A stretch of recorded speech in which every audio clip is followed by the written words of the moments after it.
एक समय की बात है, किसी गांव में दो भाई रहते थे।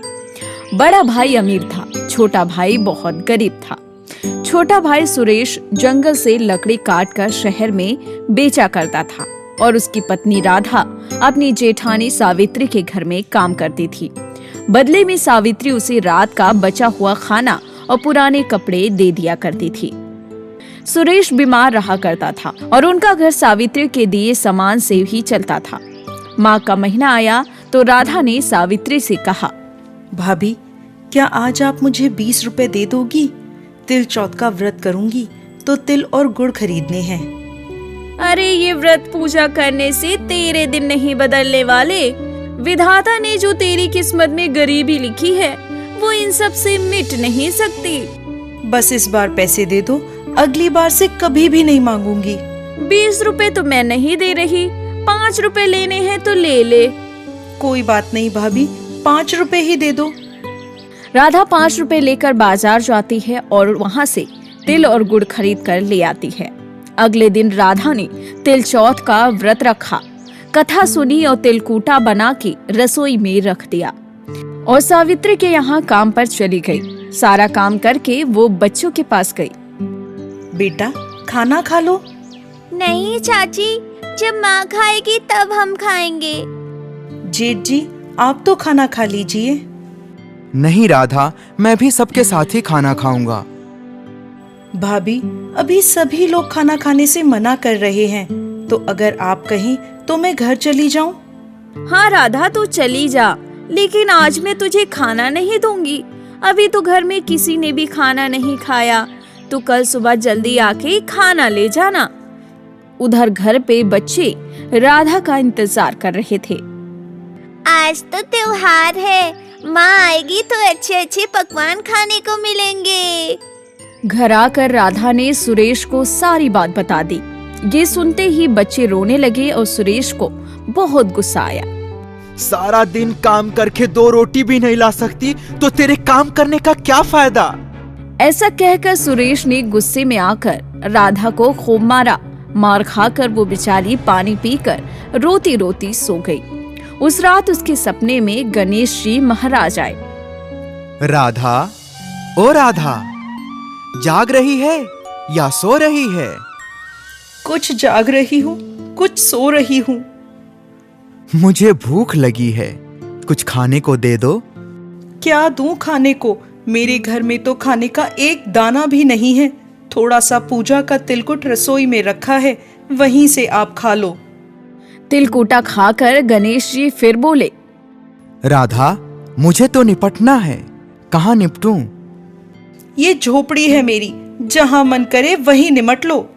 गणेश जी फिर बोले, राधा, मैं निबट तो लिया, अब कहाँ पोंछूं? राधा तंग आके बोली, मेरे सिर पर पोंछ लो। और कहाँ पोंछोगे? अगले दिन जब राधा की नींद खुली तो उसने देखा कि उसका घर सोने चांदी से भरा था। अन्न धन के भंडार भरे थे। उसके सर पर हीरे मोती जगमगा रहे थे। बहुत देर राधा का इंतजार करने के बाद सावित्री बच्चों से बोली, कल तुम्हारी चाची को खाना नहीं दिया तो बुरा मान गई और आज काम पे नहीं आई। जाओ जरा उसे बुला तो लाओ। बच्चे राधा के घर गए और बोले, चाची चाची चलो, माँ ने बुलाया है, सारा काम पड़ा है। बेटा, बहुत दिन हुए तुम्हारी माँ का काम करते हुए, अब अपनी माँ को मेरे यहाँ काम करने भेज दो। बच्चों ने घर जाकर सारी बात माँ को बता दी। माँ, चाची का घर तो सोने चांदी से भरा है, उनके घर खूब रुपए पैसे हो गए हैं। ये सुनकर सावित्री दौड़ी दौड़ी राधा के घर गई और पूछने लगी, ये सब कैसे हुआ? राधा ने गणेश जी महाराज की सारी लीला सावित्री को बता दी। अगले साल माघ मास की चौथ आई तो सावित्री अपने पति से बोली, आप मुझे कपड़े धोने के डंडे से मारो। सावित्री, आज तक मैंने कभी तुमसे ऊंची आवाज में बात तक नहीं की और तुम मुझे मारने को कह रही हो। लेकिन सावित्री नहीं मानी। गुस्से में आकर उसके पति ने उसे खूब मारा। रात को उसने खूब घी में भी डालकर तिलकूटा बनाया और रसोई में रखकर खुशी खुशी सो गई। रात को चौथ विनायक जी उसके सपने में आए और बोले, सावित्री, भूख लगी है, क्या खाऊं? गणेश जी महाराज, राधा के घर तो आपने सूखा तिकुटा खाया था। मैंने तो खूब घी और मेवे डालकर रसोई में रखा है, खा लीजिए।